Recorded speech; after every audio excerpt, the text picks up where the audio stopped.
Okay, good evening, everyone, and welcome to our June Planning Committee meeting. My name is Matt Kelcher. I'm councillor in Hosden and Kensal Green Ward and chair of the Brent Planning Committee. In a moment, I'm going to ask everyone who's participating in this meeting to introduce themselves. So that will allow everyone who's joining us for the first time or watching along from home to understand who we are and what our role in the proceedings is. When you introduce yourself, please speak directly into the microphone so that anyone following from home can see and hear you clearly. Everyone's reminded that this meeting is not only being webcast live, but held in public. So it's important that everyone conducts themselves in an appropriate manner. Now, the arrangements for conducting this meeting will be as follows. For the application that we have this evening, officers will introduce the application. Then any members of the public or agents or applicants who have registered to speak in advance by the deadline will be invited by me to address the committee in turn with questions to follow. Members are also reminded to keep any questions they have to the point and on matters of clarification of planning issues only. Technical questions are often best directed to the officers later in the meeting. Committee members will then discuss and decide on the recommendations on each application. I know we have plenty of people in the public gallery this evening. I welcome you and thank you ever so much for taking the time to come this evening, but can ask at all times you're respectful of the committee members, its officers and anybody else who may be speaking. Please remain seated and quiet during the proceedings. We can't receive questions or anything like that from the back. We've got given everyone a fair chance to apply to speak, and we have people on the agenda who will be speaking on the application. When we come to vote on each application, I'll ask all members to confirm if they're minded to approve the recommendations. And if anyone is voting against or abstaining, they will be asked to give their specific planning reasons on why they're doing so. In the event of a vote being carried against the officer's recommendation, we might ask officers to comment on the validity of the planning reasons and defer if necessary. If for any reason a member is not present for the whole of the item, they will not be allowed to vote on that specific item. So now, as I mentioned, I'll ask all members and then officers participating to introduce themselves. So I'll start with members of the committee on my right with Councillor Butt. Yep, Councillor Zakibat. Rebecca Reid, Governance Officer. Councillor Narendra Bajwa from Northwick Park. Councillor Rita Begum. Councillor Elliot Chappell. Councillor Liz Dixon.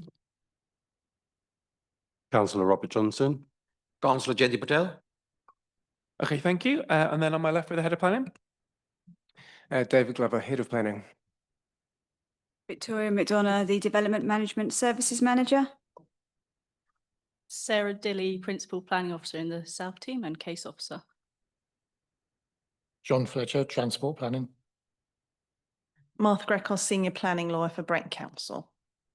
Thank you. And then just one final thing to note that Planning Committee is a quasi-judicial planning committee bound by the National Planning Policy Framework, Brent Plan, London Plan and many other documents. So all of our decisions are tied to what are valid planning considerations in these policies, but it's never an exact science. In each case, we'll be weighing up what we think is the harm and the benefit to Brent and coming to a decision on this. But obviously, these things people can disagree with, but hopefully that is also always done reasonably. It's also hugely important to remember that we are meeting tonight in the midst of a housing crisis in Brent and also housing crisis nationally, which has led to new housing targets, which we are attempting to meet of at least 2,300 new homes a year. And that right now in this borough, we have at least 3,000 families in a priority need on our housing waiting list. So it's just important to know the context in which we are meeting. Okay, now going to move on to the main items. The first is declarations of interests. So at this stage, members are invited to declare the nature and existence of any relevant, disclosable, pecuniary or personal interest and the item to which they relate. Is there any member of the committee who would like to make a declaration at this stage? No, okay, so we can proceed on that basis. And also just to clarify, in terms of substitutes this evening, we welcome Councillor Bajwa, who is substituting for Councillor Akram. So welcome and thank you for joining us this evening. As you'll see in the pack, starting on page 1, we've got quite a lot of minutes to approve from recent meetings that we've had. Is everybody looked through that and happy to agree that they're a correct record of our recent meetings? Okay, so lots of nodding heads. So I think that's taken as approval. And any matters arising anyone would like to raise on the basis of those minutes? Okay, so with that confirmed, we can move on to our major decision this evening, which is the application at 96 High Road in Willesden. Could we bring in Sarah, please, to give us a presentation on this report? you, Chair. Good evening, members. Hopefully that's loud enough for everyone. Great stuff. So the site concerned is located on the corner of Huddleston Road and High Street in Willesden. It currently has the former Willesden Police Station and some semi-detached properties and ancillary buildings. The proposal seeks the demolition of most of those buildings on site, with the exception of the part of the former police station, which would be retained for commercial use in Class E, and the wider development would be between 2 and 4 stories and accommodate 25 residential dwellings. There has been a written supplementary which included the number of objections increasing to 47. We since also had an objection, not an objection, sorry. It was a comment made neither objecting or supporting from Councillor Donnelly Jackson, Ward Councillor for Roundwood Ward. Many of those comments concerned issues which were already covered within the report. There was also a clarification in regard to paragraph 95 in relation to heritage harm and the conclusion, essentially finding less than substantial harm to the conservation area outweighed by the benefits within the report. Not within the written supplementary, but a verbal one to just draw your attention to here was within the summary of key issues relating to affordable housing. We previously said that the appeal scheme that came before this had no affordable housing on site and no contribution. There was a financial contribution of £143,453, which would be for off-site affordable housing. Yeah, just to reiterate as well, this scheme follows previous appeal. So some members may remember it being brought with a recommendation for approval. That was overturned and the inspector dismissed the scheme with some changes that have happened with this scheme. So the recommendation still remains as an approval. Thank you. Okay, just for clarification at this point, does anybody have any questions they'd like to raise? Okay, so we can now move on to the speakers who have registered to speak this evening. The first is Annie Walsh. If they could come forward, please. You in the room? Or I believe they may be online if not in the room.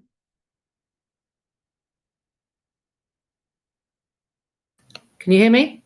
Yes, we have you now. So we'll be putting on screen here 3 minutes. I will keep you to time, as I will all other speakers.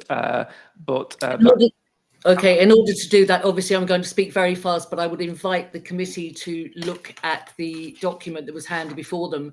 It's 6 Huddleston Road objections for the planning meeting this evening. It's okay, we'll start the timer now. There will be time for questions afterwards, so please go ahead. Okay, first of all, the rear bay window in contravention of policy plan show the 45-degree angle measured from the centre of my projecting bay window, not the original rear wall, which is 790mm beyond.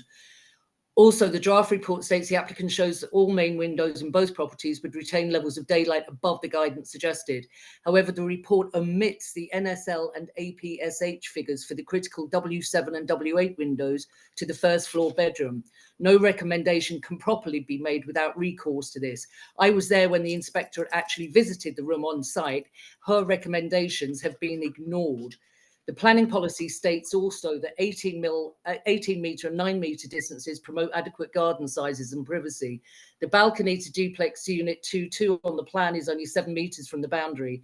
It has no privacy screen and directly overlooks my garden. The west elevation shows 2 balconies to the 3rd floor, which are not shown on the proposed 3rd floor plan, but should have been. One of these balconies is only 8.59 from the boundary. The officer states drawings do not appear to be inaccurate as suggested, but they are inaccurate, so the planners are recommending acceptance based on unreliable information. The survey shows the existing level of my garden as 46.7 metres. The proposed drawings show the lowest level in the communal garden to be 46.9, with a mound 450 mil higher, a total of 650 mil higher than my garden. We do need to talk about that mound.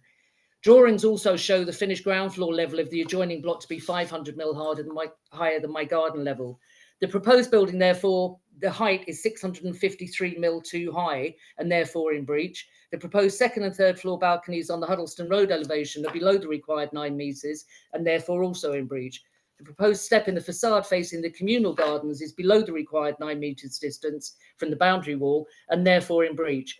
The proposed first floor 5 metre squared balcony next to my property is below the required 9 metres distance and does not have privacy screens. It projects further than the terrace bay windows.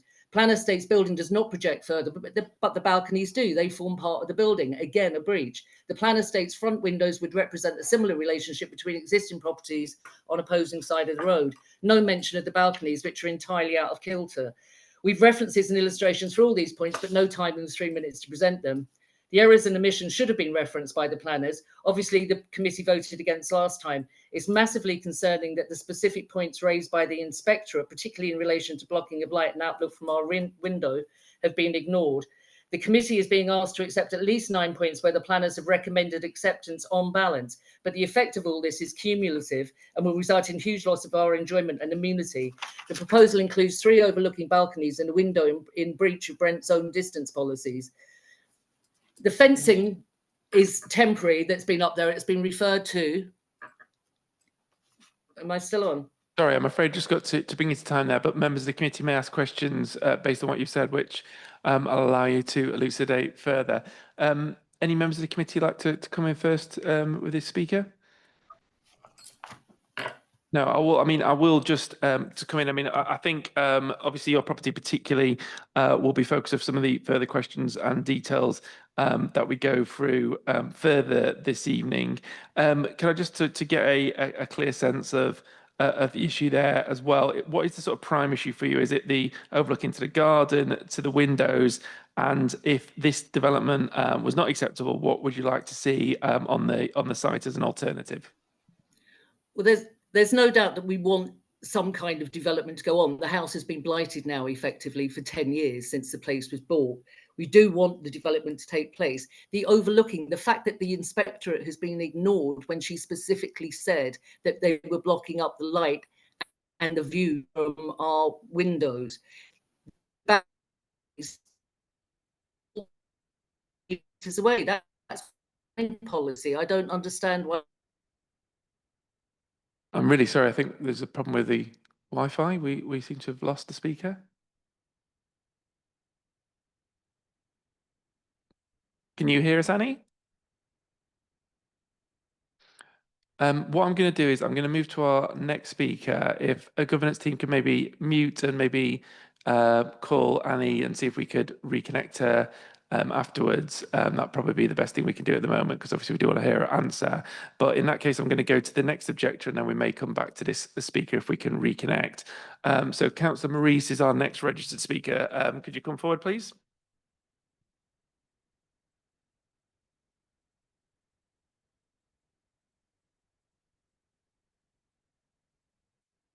Evening. You'll be very familiar with the drill and how it works. So please, in your own time, begin your remarks. Thank you, Chair. I've been called in to look at this from the people who live, I think it's number 100, whose window is going to be about that distance from the development. So it will block out all the light that they have been enjoying up to now. But there's a safety concern. And I noticed in your report that you have not you've not had the fire brigade come down and have a look at this. If there was a fire in that property and you needed to get out, egress, you've effectively blocked one of the egresses, because you won't be able to get ladders or anyone else out of that window because it's just so close to the building that is proposed. And on a safety ground, more than anything else, I think you should reject it. I'm also very concerned about the loss of light to the neighbouring properties. It seems that these developers don't seem to care about it and about their neighbours. This is the 3rd time that this development has come before the committee. I was on the committee for the first one, and it got rejected there, especially when one of the councillors said that there was no benefit to Brent, and I believe that might still be the case. But from a safety point of view, there was no consultation with the fire brigade. There should have been. If there was a fire at number 100, I think it's number 100, they would not be able to so easily get out. That's all really I have to say. Okay, thank you, Councillor Maurice. Your point is duly noted, and I'm sure we'll raise that with officers in due course. I mean, fundamentally, we are, there's obviously not, there obviously are limits, and we would not, approve anything which was we consider to be too overbearing or completely blocked out light or whatever as well. But this is obviously Zone 2 of London, in a London urban context. Does that make any difference to you? Would you accept that in that sort of context, people may be a bit closer than they would be in a ward like your own, which is further out or in other parts of the country? No, I wouldn't actually. I don't think it's fair. People are bought or renting that house because they've had the extra window, they've had the enjoyment of that. They've had the enjoyment, if, as I said, if God forbid there was a fire, that they could at least get out that way. And that is all going to be taken away from them. When a wall is that sort of distance away from the from a window, I would have thought very little, if any, light would have been able to get there. It's going to be more or less pitch black. Okay, thank you. I'm sure we'll go into that in detail later on. Would any members of the committee like to ask any questions of Councillor Maurice? Okay, well, thank you. If you could retake your chair, that's much appreciated. Do we have an update on our first speaker and if they're able to reconnect? Any update on that?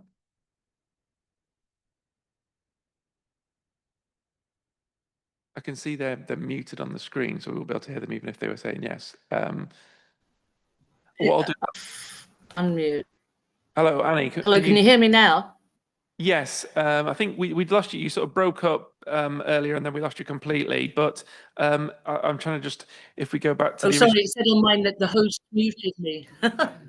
Okay, I think the point we were making is you were stating that you obviously want to see some development on the site, but you had concerns about the specific overlook and stuff created by it. Maybe you could just make that point again in answer to my earlier question. Thank you. It's the privacy and the overlooking issues. It's a Victorian terrace of houses. I mean, everybody knows where it is. The idea now is to, if my next door neighbour, for example, were to put a 5 metre square terrace or 5 metre square balcony at the front of their house, I've no doubt that you would all refuse permission. I don't see the difference about that happening next door in a new build.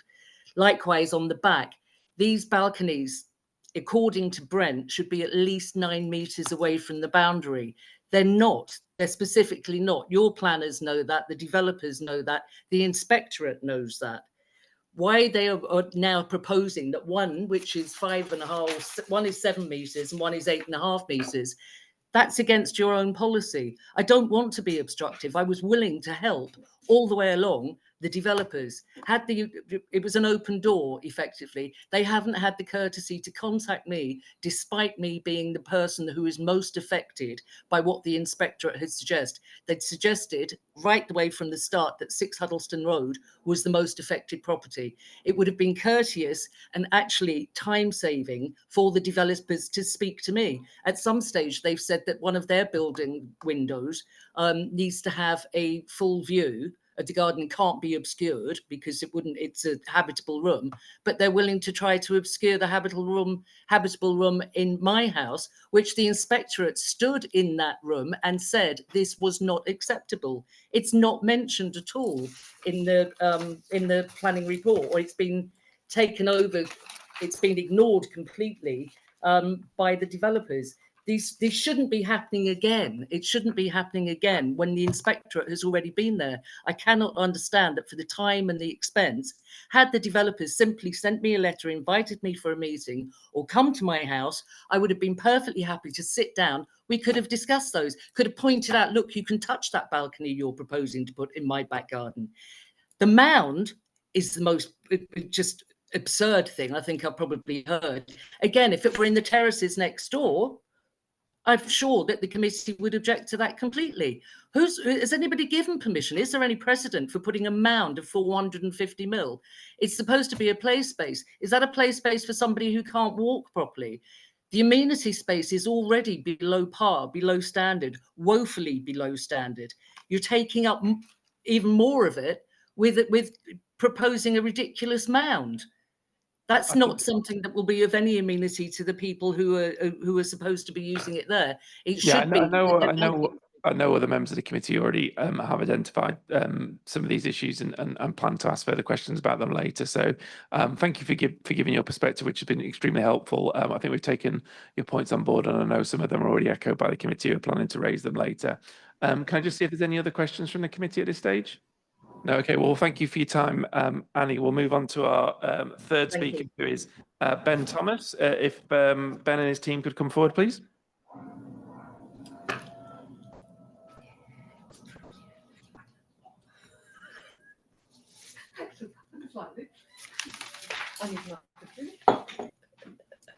I think we need to mute the last speaker, please. I think we can still get some feedback from there.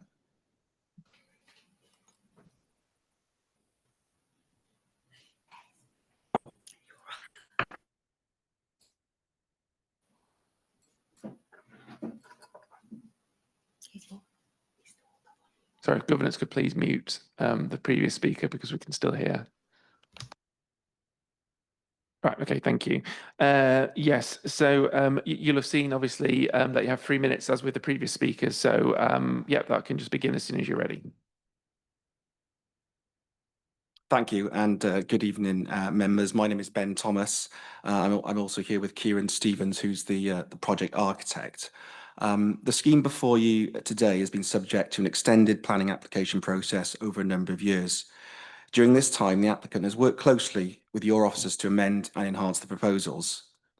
The proposals before you have sought to respond to the outstanding issues raised by the planning inspector, including the quantum of amenity space and family accommodation.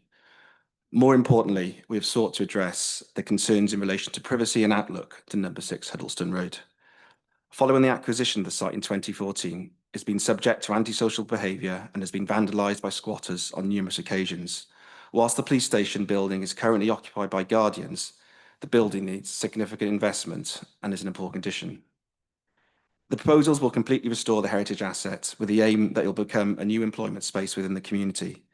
The proposed development will transform the site and improve the street scene on both Huddleston Road and the High Road. As a result of the refusal of the previous scheme, the number of units has reduced by 3. The affordable housing offer has increased from 143,000 to either 4 socially rented units, including 1 family unit on site, or the equivalent of 1.1 million towards affordable housing in lieu, payment in lieu. The proposals will provide 28% family accommodation, and the overall quantum of amenity space will be significantly increased. We've also agreed with officers to pay an off-site contribution towards place space within the local area to mitigate any shortfall against policy B13. The scheme will achieve 123% biodiversity net gain, significantly exceeding the BNG requirement of 10%. It meets the 0.5 urban greening factor. The scheme is highly efficient, including heat pumps and solar panels, to achieve a substantial 83.7% improvement, which exceeds the 35% improvement required within the London Plan in relation to carbon emissions. In relation to the impact on number 6, we reviewed all of their comments and we've worked with your office to amend the scheme in a sensitive way. The design has been amended to improve privacy and outlook, namely by removing the roof terrace, which was adjacent to their properties. We've reduced the height of the building, provided inset balconies, and removed direct facing windows. We did hold a public consultation event where there were some negative comments received in relation to the scheme, but there were a number of residents who were supportive of the proposed development and welcomed the development of the site. The site is allocated for development within the Brent's local plan. Your officers have reviewed the scheme in detail and concluded that proposals comply with the development plan. Your officers have also considered that the scheme has addressed the inspector's concerns, and it also secures additional benefits to the borough in comparison to the previously refused scheme. And as such, we kindly request that the application is approved this evening. Thank you very much. Okay, thank you. Would any members of the committee like to ask a question at this stage? So I saw Councillor Chappell first, and then I'll go to others. Thank you. You mentioned at your consultation event you had some negative comments. Did any changes in the proposals result from those comments? Well, in terms of the application itself, as you were, it was refused by the members of the planning committee, and then it was considered by the inspector as well. So a number of issues that were previously raised in relation to the scale, bulk and the mass impact on the conservation area.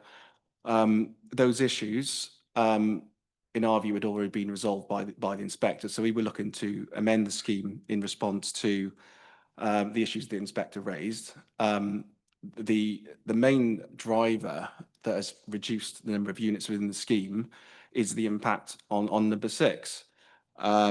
So things like removing the terrace that was directly adjacent to the site. The balconies have been set back. We've looked to make sure that we comply with the relevant distances set out in your own policies. I mean, Kieran's the architect here, and if there's anything you want to add in relation to that.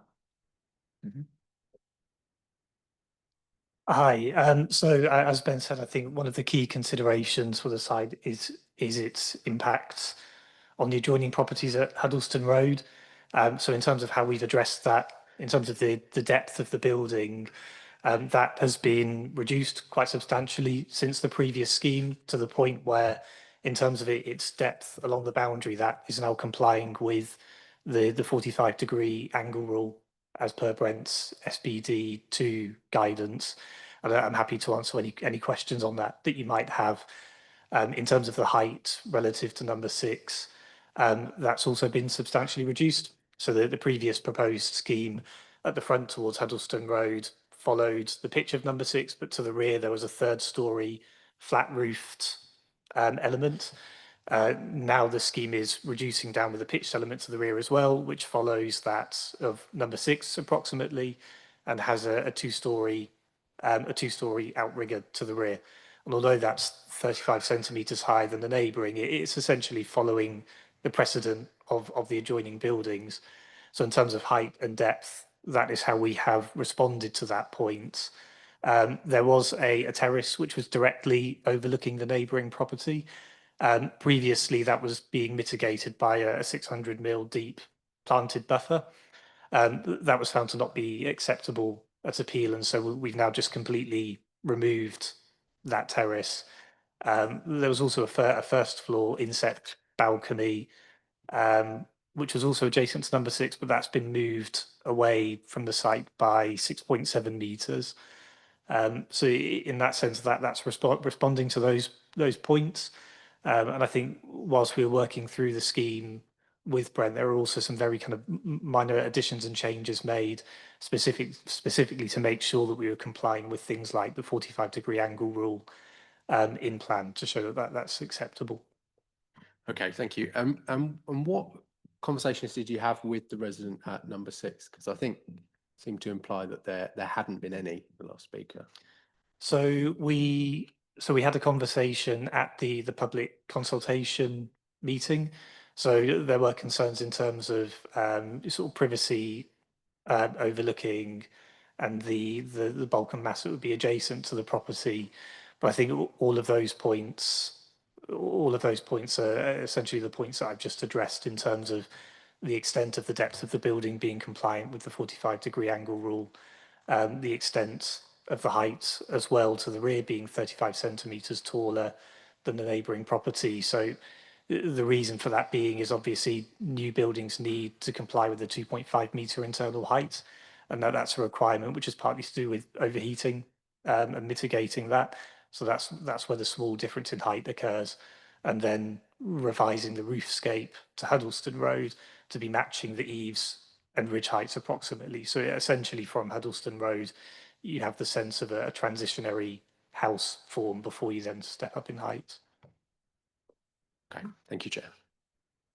Thanks. I think Councillor Patel was next. Thank you, Chair. Mind my ignorance, because probably the question I'm going to ask you, there's 3 questions, may not be relevant. First one I want to ask you is the Victorian property, 6 Huddleston Road.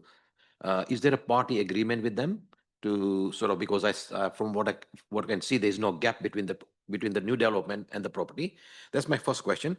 The second question is the police station, where you're refurbishing it. It's going to be used for commercial use. Have you got any ideas what you're planning to use it, or that's something decision will be made later on?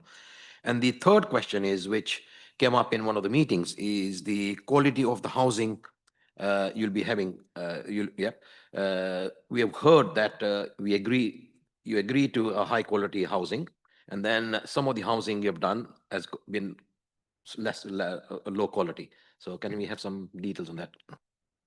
So I can answer a couple of those points, and Kieran can mention the party wall. I think in terms of the police station, the whole, we see this as an opportunity really here to find a use which will be a sustainable use that will benefit the community. It's an open E-class use, and I think once if permission is granted, then they'll have to go and then advertise and look for a tenant. So at this stage, we don't know who that will be. And I think at the public consultation, a number of the residents that did come were quite excited about seeing, potentially a new independent coffee shop or something similar to that kind of use, or some, even, I don't want to say a bar, or some kind of something that will benefit the residents, and that's something that my client is, wholeheartedly happy to do, and the building, once it's completed and restored, I think it will be, a fantastic addition to the street scene.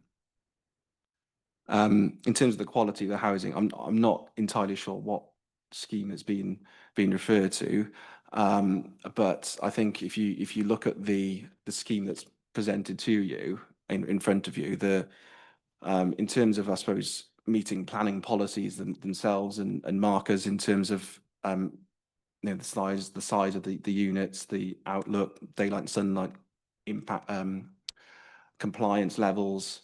It's virtually kind of spot on in terms of meeting those planning requirements. If I may, I think just two things. I think the question is more about sort of like quality of workmanship and stuff as well. But I should remind the committee that that's not a material planning consideration. We have to look at what's in front of us and not sort of make guesswork about who how it may be implemented, or who sort of may build it. And the council will do that for a building control in that way. So it's really a question for them. So I think we should just leave that there, and maybe you can answer the question about the party wall. Yeah. So Kieran, can you answer that one? Yes, so I assume that the question you're asking is whether or not there has been a party wall agreement between the site and the neighbouring owner. So no, not as of yet. I think because that is a legal matter rather than a planning matter, it wouldn't necessarily make sense to agree to have a party wall agreement before that planning application were approved.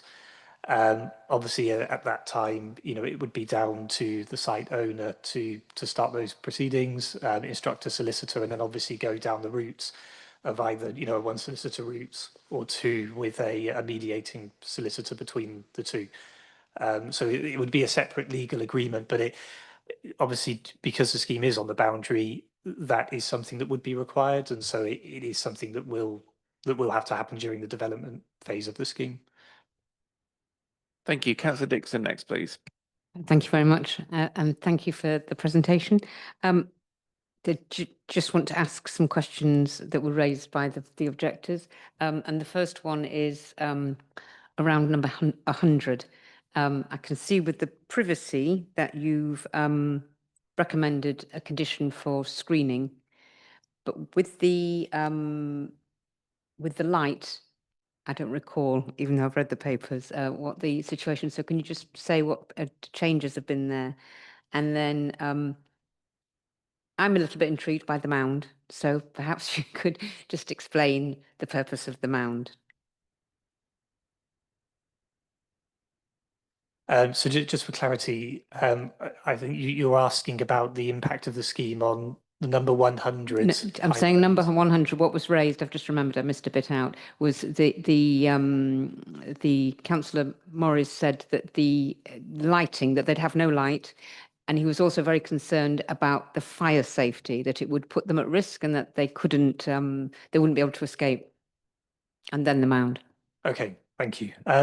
So in relation to 100 High Road, obviously in the initial application that was submitted, that was one of the reasons for refusal for the scheme. So it therefore became a matter of appeal. So in terms of 100 High Road, so yes, essentially there are a number of windows, 4 windows which overlook the site facing east.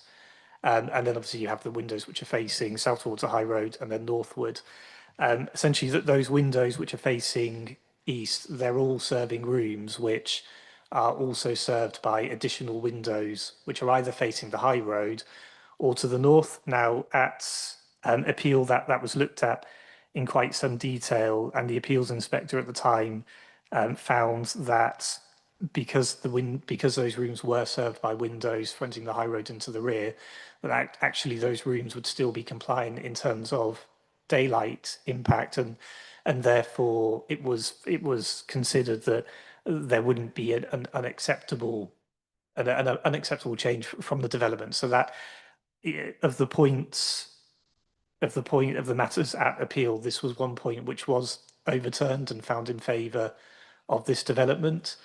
And so in terms of how the scheme is, how in terms of the relationship between the scheme and number 100, it is essentially the same. And so as per the appeal, that was found to be acceptable.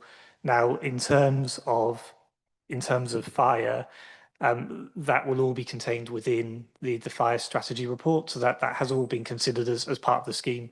Unfortunately, I don't have the report open to read out the exact point, but that has all been considered. I think it's also worth considering that once this scheme moved through to the building regulations approval stage, there would again need to be a new fire strategy report that will be reviewed by either an approved inspector or building control from the perspective of the council. And I also would have thought that the London Fire Brigade would be involved in that, and we wouldn't get approval if they were not supportive of the scheme. Indeed, but it's nice to hear it. Thank you very much.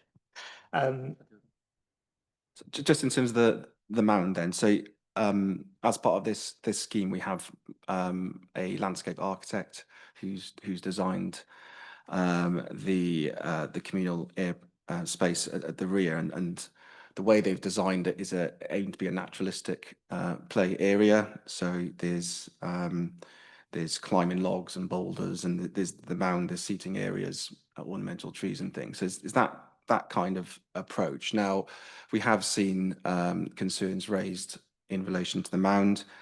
There is a planning condition that officers have to sign off in relation to the actual design of it.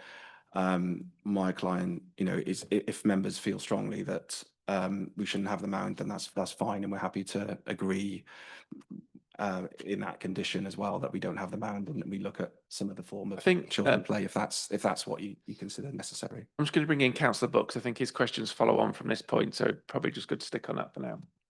Thank you, Chair. Yeah, Ben, I think you mentioned something about, was it policy B13, the amenity space? Yeah. Could you just expand on that a little? Yeah. So I mean, one of the reasons why the scheme was previously refused was the quantum of immediate space that was provided in it. Now, what the inspector said, that he accepted that there is flexibility within your policy, which is correct.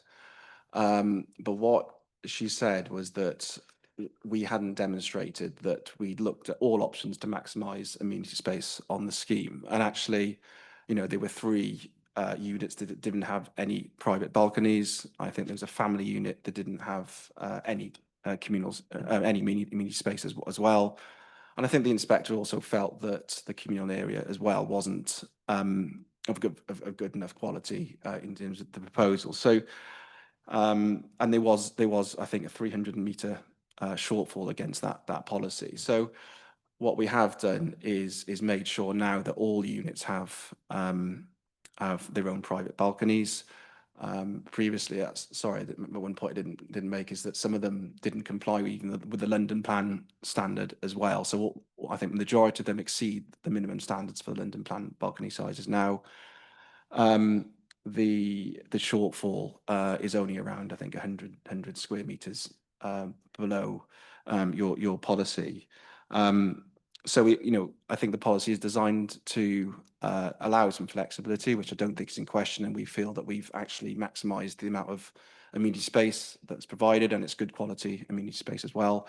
And like I said in my committee speech, my client is also open to providing an appropriate contribution that we can agree with officers towards play space within the local area as well. Perfect. That's exactly what I was sort of leading on to, and I thought you might have a clarification for that. So that really does, because what I was looking in the report, one of our points, I think it's section 162, where it talks about providing the informal play space for the 9-point-something children yield that's going to be there. But it just talks about possible informal space. And considering we've got quite a significant shortfall, and I do appreciate and welcome the work that you've done with Sarah to make the rest of the application sort of compliant, but that was one of the considerations that the inspectorate had, that the amenity space wasn't of high quality, and the lacking bit for myself was to provide informal play space features, and that wording just seemed like snakes and ladders painted on a paving slabs kind of thing, and I would prefer something more meaningful. If you can't provide it on site due to the limitations of the space you have, then an off-site contribution would be most welcome. So thank you for that. Yeah, thank you. I think as we get to making a final decision, if you could, Councillor, if you could remember to move an amendment on that basis, and we'll decide amongst the committee on that, but that seems very sensible to me. Councillor Johnson, please. Yes, you indicated that you had a consultation exercise. Could you tell me how many people attended it and when did this occur? Yeah, so we sent out, I think, around 1,000 invitations to the local area, and on that invitation, it had an invite to the event, which was in November 23, and it also had our team's contact details. So if members of the public wanted to contact us direct, we could arrange a meeting or answer questions through that as well. The event, actually, we had 25 people turn up, actually, which is quite good. And we felt at that meeting that there was a bit more positivity around the development of the site. Certainly in terms of perhaps some of the demographics have changed over time, because the previous, this has been going on for quite some time. I think back in 2017 when we first had our consultation. So things have changed a lot since then.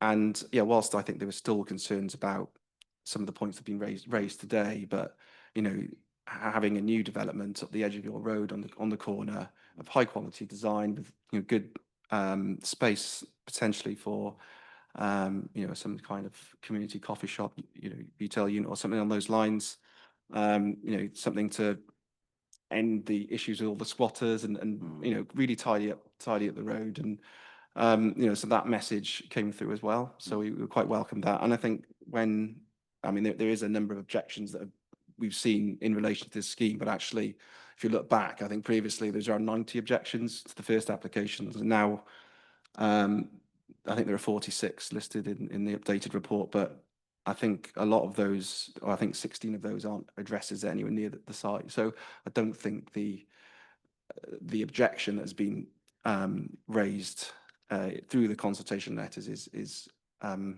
characteristic of everybody on Huddleston Road, and that came out in our consultation. Okay. My other question is, which may appear obvious now, but why wasn't any consideration given to visiting at least 100 High Road and number 6 Huddleston, given that they're sandwiching the block where you're going to be developing? So in relation to 100 High Road, I can't recall if they came to the consultation. So I can't comment. I don't think we had their contact. I don't know if those all rented out as well. I'm not entirely sure. With number 6 Huddleston Road, we did have email correspondence during and after the consultation event. This is back in November 2023. Unfortunately, we didn't end up having a meeting with them. at the time, but I can reassure you that we have addressed, and for the past year, that's what the focus of the work that we've been doing with Sarah and the team is about, their relationship with their property. Okay, thank you. I think we've had enough questions there now, which we've explored into it. We probably need to move on to officers' questions. So can I ask you just turn the microphone off and retake your seats, please? Thank you. So just to turn into the officers and the team now, I think first thing we probably do need to really explore is the 6 Huddleston Road issue, the northeast of the site, which I think was one of the main reasons. I'm sure, I remember the meeting from some time ago when it was rejected previously, and I think one of the main reasons we rejected it was that cluster in the northeast and its proximity to other residential properties.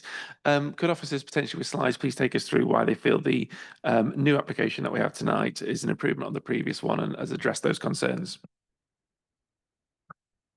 Thank you, Chair. Is it possible to get the drawings pack up, please, just to support some of the pieces of information?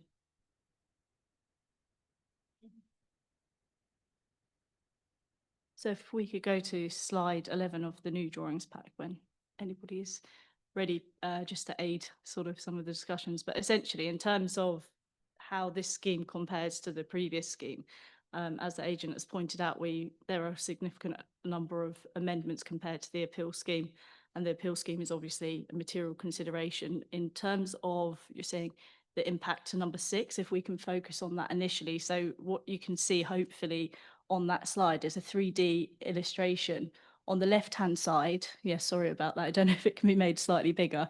On the left-hand side is the appeal scheme, and on the right-hand side is the proposed scheme. So you can see from those illustrations that there has been a reduction in the depth of and the bulk of the adjacent 2-storey part, adjacent to number 6 Huddleston Road, which you can see greyed out. Essentially, if you're looking at the right-hand picture, the left-hand one immediately adjacent to the site is number 6 Huddleston Road, which is the property in question.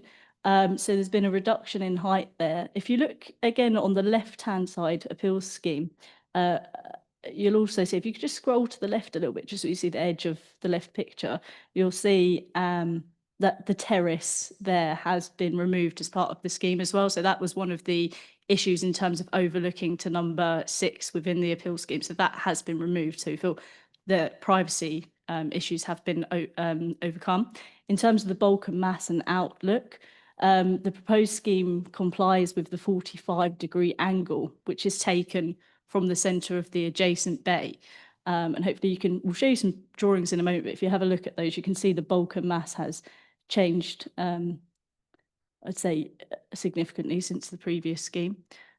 So they're some of the key issues. Bear with me 2 moments, I'll get you I think it'd be helpful, Sarah, to go through the next couple of slides because you clearly showed the relationship and the depth as well. So yeah, if you can just talk about the depth with the next slides. Thank you. Thanks, Vicky. Yeah, so if we go on to slide 12, please. So the next slide. We've got a comparison between the floor plans, the ground floor plan within the appeal scheme on the left and the proposed ground floor that we have in front of us today. So you can see the depth previously was 4.5 on the left-hand side, the previous scheme, and that's now been reduced to 2.5. So if we can also just go to the next slide, please, to look at the comparison between the first floor plans. Great, thank you. Again, you can see the depth has reduced by the same amount. So we're talking about 4.5 in the appeal scheme. Beyond that back bit, you can see where the measurement's taken from to 2.6 within this scheme. So then if we could also just go to the next slide, to the second floor, please. That's great, thank you. So you can see on the appeal scheme on the left-hand side that there is a terrace that was previously proposed. Now the inspector found that that would result in overlooking and a perceived overlooking to number 6's garden. So that's the privacy issue that I've suggested we've overcome now because that's been removed. Just to point out on the right-hand picture, the terrace that you're seeing is actually the ground floor on that one. So there is no terrace at upper floors adjacent to number 6. Furthermore, I think in terms of the bulk and mass, you can see on the left-hand side the second floor terrace. Now that would have required also a 1.7 metre screening above that. So I can draw your attention to some elevations in a moment. If you look at the right-hand picture, which is the proposed scheme, that has now obviously been removed. So the bulk and mass is obviously reduced as a result of that. So we feel that the amendments have sought to overcome those issues within the appeal scheme, and that is appropriate in relation to the impact to number I think 6. that's been really helpful sort of comparison. I think quite reassured, particularly on sort of the scale back of the depth, but also particularly the removal of the roof terrace. I could see on the original again that does seem clearly an egregious way you could look into someone's garden. So removing that I think is really helpful. But I suppose the other thing it really illustrates is actually why we've sort of scaled back the depth and stuff here, but then actually having that mound right next to the wall, which is quite high, I can sort of again I think quite visually see on here why that would not be welcomed by the neighbours. So I think we've already discussed redesigning that already this evening. So I think for me that has helped me to see why we need to do that, as well as why this is better than the previous scheme in terms of that as well. So that's really helpful. Thank you. Just on the sort of same, so obviously that's one side of the sandwich, as Councillor Johnson accurately called it. The other is the side on 100 with this issue with it being the proximity to the windows and potential fire risks. Could you elaborate on that and why why you're recommending that these don't cause significant harm? Thank you, Councillor Coucher. I was just going to jump up on the point, first of all, when we were talking, just something else to talk about with 6 Hudderston Road. What the objector has been picking up, and it's touched on and thought about the the 1 to 2 and the 45-degree guidance. So when you're building adjoining next to a adjoining neighbour, the old SPD guidance, which was in at the time of the previous application and when it went to appeal, talks about a sort of 1 to 2 rule when you're restricting to no more than half the depth, or when you measure the distance in the middle of the window. And they do mention in that the inside of the bay window to the flank wall of the neighbour, and then on the side of the extension, and then you basically cut it in half. So that's where the 1 to 2 rule comes from. With our new residential extensions, alterations design guide, which we adopted at the end of last year, so much more recently, we now apply what we call a 45-degree line. So that's what we would apply for if someone was doing a 2-storey extension next to their neighbouring property. But the same, or it's not an extension to an existing home. The same principles and amenity impact, considerations would apply. And in that case, the view is now that it's taken from the middle of the window. So in the case of a bay, it'd be taken from the midpoint of that window rather than the inside of the bay. So that's and the plans show how that does comply with that 45-degree line. The other thing that we also protect in amenity terms is we limit it to 3 metres in depth. And in this case, as Sarah's pointed out, the depth is under 3 metres. So referred to 2.5. So that is another kind of consideration of the amenity. I think it's looking more generically at what the inspector said about the impacts on number 6, not focusing on that area very close to their boundary, which Sarah has explained the comparisons.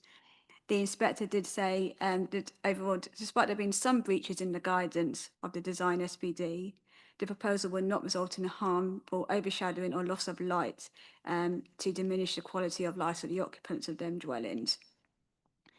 So they also had a look at the wider guidance in the SPD and concluded that it was acceptable in that regard, but it's very much focusing on that relationship, particularly next to number 6 and the bulk and mats that would be perceived from their immediate windows. Thank you. Yeah, so if we could go back to 100 and the issues there, please. Oh, yeah, of course. Thanks very much. So in terms of the impact to number 100, I think it's also important, to refer back to the appeal, which is the material planning consideration. So I think paragraph 221 of the committee report deals with this and the impact to number 100. So there's 2 points I think Councillor Maurice raised. So you've got the fire concern, which we spoke about. So I think referring to the side windows that are existing on number 100 and proximity to the development. Now, in terms of the fire safety, there are also secondary windows to the front and rear of each of those flats. So whilst we're not fire engineers, so forth. I don't see that there would necessarily be a reason why that would preclude or result in fire safety issues, particularly with that property. So hopefully, does that answer that question before I sort of move on to? Yeah, thanks. And I think also how close the wall is to the window and what impact that might have on residents of 100 was the sort of other point.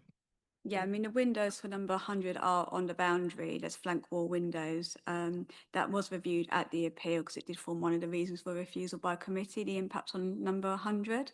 The rooms in question are served by windows to the front and rear as well.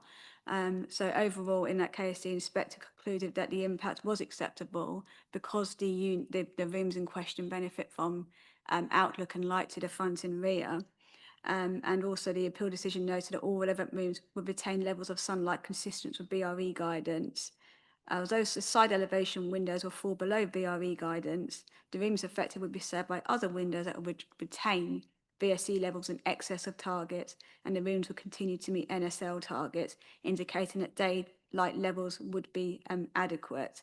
And the inspector concluded, notwithstanding the very close proximity of the development to the windows to the side of number 100, the proposal would not result in harmful levels, reduction in levels of light or outlet for the occupants of them dwellings.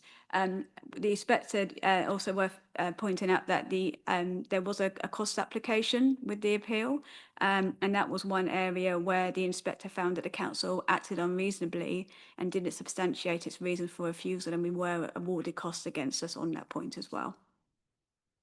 Okay, thank you. I think that's helpful. I think, as I mentioned earlier, I think this is zone 2, it's in a London part of the borough, and in that urban sort of context, you've got to be a bit more sympathetic to how we sort of build it, and people aren't going to have the space they would have in elsewhere. But nevertheless, these are 2 properties that are very close. I had to be completely reassured, myself about how they would be affected. But I think the slides and presentation information you just given has been really helpful in clarifying that. So thank you. I think that's answered most of my questions. Any other members of the committee like to raise any other questions at this point? Okay, I think Councillor Dixon is first, and then Councillor Johnson. Thanks very much. I wonder if you could just clarify. I was reading the bit about the change of the use of the former station and the loss of social infrastructure, and I can see that there were no other applications for anything, so that that was with no demand for another suitable community use, so that sort of went through. But that links a little bit for me to the heritage question. So could you clarify, because at one level they say there's no harm, then there's limited harm, and I have read the supplementary now, but if you could just clarify with the heritage, and I'm not saying it was part of the why the appeal, but just generally in terms of reassuring me that there is limited harm, and what is the harm? Yeah, absolutely. Thank you. I think in terms of the scheme itself, just to reiterate, obviously you've got the existing buildings on site, you've got the former police station, which includes the building there at the front, and then also those ancillary buildings to the back. Now, obviously, as part of this proposal, they're retaining the front building for a Class E use, so commercial use, as I think the agent pointed out. In terms of heritage and harm, I think it's important to consider that that is considered a non-designated heritage asset. So that's, I think, one of the things. Also, its context within the surrounding area. So it is within Wilson Green Conservation Area. And then thirdly, also, we've got some listed buildings and places of worships and so forth, which is in detail within the report in terms of that impact. Now, the previous scheme, I will pull up some slides in a moment, I'll find the correct ones, but the previous scheme is largely very similar from appearance and height and bulk and sort of mass. It was the same in terms of what was being demolished. So Historic England did not find or did not object in terms of impact to listed buildings, and the appeal decision didn't refer to any harm to the listed buildings. In terms of the conservation area, our own heritage officer did not find harm to the conservation area. However, with this scheme, however, Historic England did report less than substantial harm. And as part of the policy in the National Planning Framework, you have to then give that sort of a scale of what scale of harm is that. And I think in terms of its they spoke about its contribution to the conservation area, so Wilson Conservation Area. So the loss of that building they identified as at the lower end of less than substantial harm. And now the tests within the National Planning Policy Framework require us to then make a balance of the harm against the public benefits. So that's, sorry, I know it's quite a long answer, but I just wanted to make Very sure helpful, that- actually. Yeah, so hopefully that's clear. Thank you. And if I can just ask one more question, short question. So the other bit was if you could just explain completely different that, you know, it's really, really welcomed around the addition of affordable housing. Can you just explain why it went from 7 to 4? So at one stage it was reviewed and there were potential for 7 affordable houses, and then it was revised and it was 5, and now we've ended up with 4. Yeah, so in terms of the financial viability assessment, I'm wondering, I'll sort of cover that more in detail in a minute, but I'm wondering whether there were 7 family-sized dwellings. So I'm wondering if that's the first one. But with this particular case, so firstly, as I mentioned in the supplementary, there was an off-site affordable housing contribution within the previous scheme. Within this scheme, it had a financial viability assessment, which was externally reviewed. So we tested the assumptions within that. And we tested, for example, one of the things we tested were the provision of 5 units to be affordable. But there was a different tenure mix, which I'll have to just look. I think some of them may have been shared ownership. I'll jump in if you like. Oh, great. Yeah. Thank you very much. Yeah, no, that's fine. I'll just pick up. So originally when the scheme came in, it was accompanied by a financial viability assessment that said that the scheme couldn't deliver any affordable homes. Obviously that was then reviewed by the council, who identified there was a surplus which could potentially go into seven affordable homes. But as the case with viability, it then goes back and forth because you're testing particularly things like sale values, cost values, etc. Because, you know, you could argue that, you know, you could say, you know, because obviously, you know, it's always just estimates at this stage. You know, a house could be valued at 600,000, but another house could then, it's another stage could say 700. So you'll never clear cut exactly where that's going to be. So there's obviously margins and going within reasonable, realistic margins. So, as I say, yeah, we then identified a surplus, which potentially could take a scheme where they're agreeing, when we then, with the back and forth agreeing benchmark land value for the site and the residual land value, it was taken, that took into account the provision of 5 affordable homes, which was 3 London affordable rent and 2 shared ownership. However, we note that with RPs, they tend to have a preference for single tenure, particularly in very small schemes, and as you know, as we do have a real demand for social rent homes. So instead, we tested it on the basis of 4 social rent homes, and obviously the values of them would be lower than if you're combining LAR and intermediate homes, where they have a higher threshold, and that then came to 3 2-beds and 1 3-bed home as the maximum viable amount. Yeah, so that's kind of where that comes from as a. Okay. And will that go ahead? Or you know, because with the registered providers, so we won't have registered providers, so we can have social rent, or we'll. Yep, I mean, so the scheme will secure, as I say, in the provision of the 4 social rented homes. What we have found, you know, in particularly more recent times, is our RPs, they are, you know, they sometimes struggle to take on board a small number of homes. So in the much bigger developments, if there's a whole block, you know, they may then take acquisition of that whole block, or, you know, sometimes the council takes them on as the affordable housing provider. But it's much more, it can be more challenging when it's smaller schemes. So in them cases, we've seen in you know, other scenarios where there just hasn't been the market for them. You know, they've had to provide lots of robust evidence to us, but then that can then be converted, if we're satisfied, into a payment in lieu for affordable housing within the borough. In We this leave that case, down to you. Yeah, it's kind of like a cascade. So the expectation is it's 4 social rented homes. If with all of the sufficient marketing evidence and evidence that we need to really truly demonstrate there's no there's RPDs cannot take them on, then they identified an offsite contribution of just over 1.1 million, which essentially is a difference in the values between a wholly private scheme and then for social rented homes. So so that's where that comes from. And there's also still early and late stage review mechanisms. And we have to leave that down to yourselves. We can't influence that in any way. Well, we can't, can we? You either find the registered providers or you don't. Yeah, we go through a process of making sure we would review which ones have been out to, make sure they've been out to all the appropriate ones, they've got the right contact details.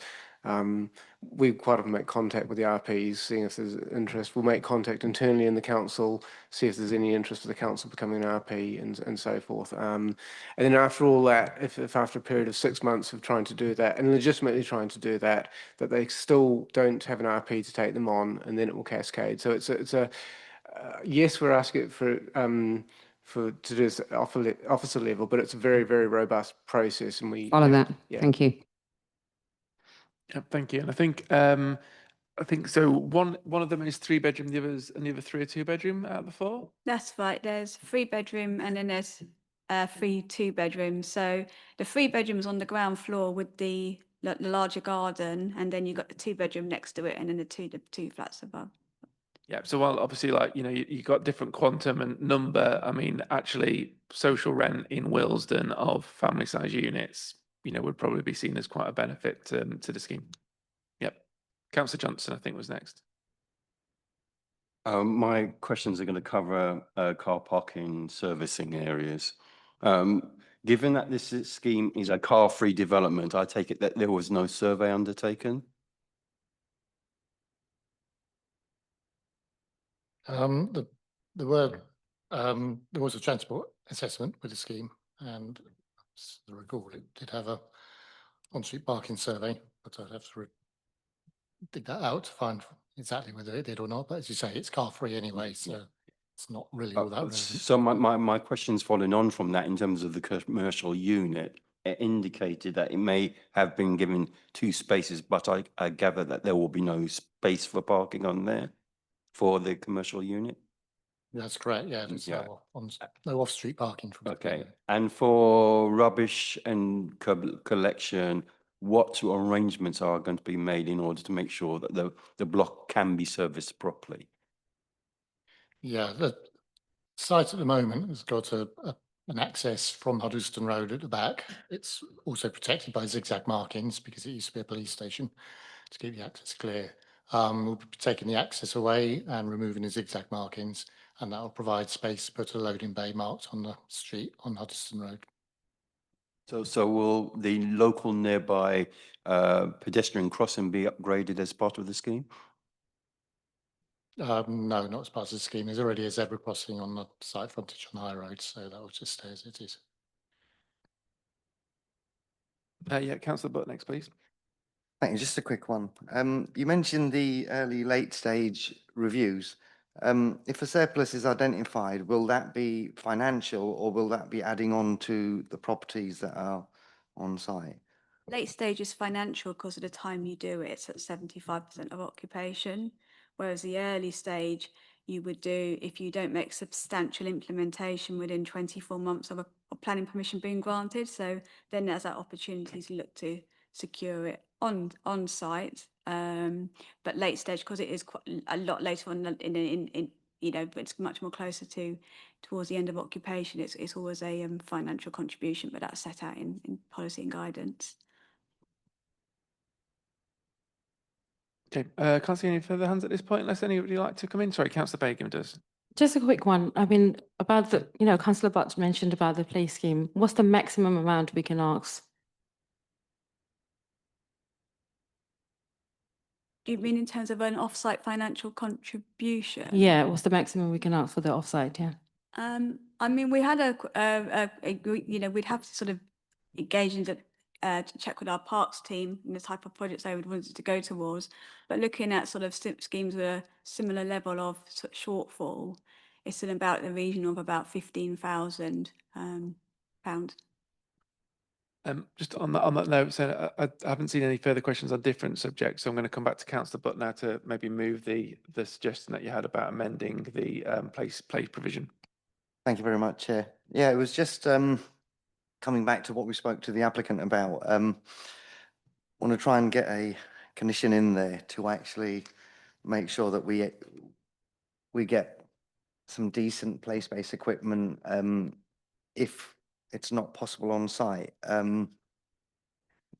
This is the actual issue, is if it's not possible on site. So the condition obviously needs to take into account whether or not something viable can be created on site. I think with the space, because it obviously is quite limited in its size, we typically would see what we call the informal space for the 0 to 5-year-olds. So what I mean by informal, it's not, you know, your physical features of climbing frames and all of that. It's, you get like logs and sort of, they're kind of doorstop play. So they're like, you know, features in a landscape and where they would play. So that's the typical type of play space you would get integrated into the landscape scheme. If you're then looking at the older children, so that could then be enhancements to you know, sporting facilities or more formal play equipment, that's where, you know, because we wouldn't be able to provide it for the older children on sites, where we will be then looking at an off-site contribution. So certainly we could kind of make the condition more robust to talk about, as I said, that doorstop play. So maybe to emphasise it in the word doorstop play rather than informal. So it's for the younger children. But I think anything much more sort of formal, it will be more enhancements to it, open space. Because my thinking was the 3-bedroom properties will generally be families already families, rather than, you know, people moving in and starting off a family. So you will get varying ages on site. Yeah, it was just actually getting that into a condition, seeing that we've got the developers agreement into that as well. So Yeah, I mean, in terms of the range, I mean, I think Victoria's idea about sort of being specific, and this is condition 22, which is page 117 of the agenda, actually 121 of the PDF, 117 of the printed version. Subparagraph 4, details on formal play space that can refer specifically to doorstop play space features. And from the previous discussions, Councillor Butt, I understood you thought the mound wasn't necessarily a good idea for that, or? I think it wasn't necessarily just council, but I think I made that point as well, is I think the couple of things that we want here, and you can recommend to us on how we would word it or what we could sort of put in condition. But I think the things that we want is, is for the under 5s, they have the facility of doorstep play, but that is kept at a, want of a better word, ground level, because I think there was concerns that the 150 sort of centimetre mound takes them very close to you know, the level of the fence for the next door property, and has concerns on there. So I'm sure you could still provide good doorstep play features without necessarily having to build up and having a mound in that sense. And then for those who are over that age, help that by off-site contribution to improving play space in, you know, nearby public spaces for those who are a little bit older. So I think that's basically what we're after, isn't it? yeah, that's literally it. Because that way, I think that takes care of the sort of inspector's recommendations for the amenity space and the high quality.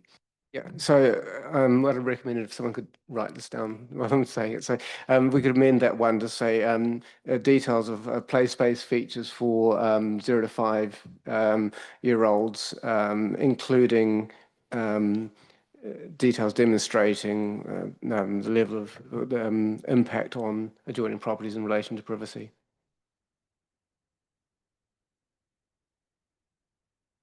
Okay, is every member of the committee happy with that, which we've just agreed? Okay, so on that basis, I'm going to bring it to the vote now, but the vote, if you're, when you're voting it is, you know, with the report you've had, but with that change we just agreed. Okay, so if you approve, that's what you're approving. If you object, that's what you're objecting. Okay? Can I just clarify? So we'll amend the condition as per Dave's wording. Did you also want an additional heads of terms to secure an offsite contribution as well? Yep. Thank you. Yeah, so that's all totally clear now, yeah? Okay, thank you. So on that basis, can I ask those members who are in favour of approving to raise their hand at this point? Okay, so that is unanimous. So that is obviously clearly passed with no further information needs to be taken. But I think it's been we obviously looked at it in detail, but I think we're particularly clearly about the way that the further design has taken account of previous decision by the inspector and improved in those areas, and hopefully our further improvement around play space will bring benefits to people who live there, but also already live in Willesden. Okay, I've not had any notification of any other urgent business, so I could bring the meeting to the close at this point. The date of our next meeting is Wednesday, the 9th of July, so I look forward to seeing everybody then. Thank you.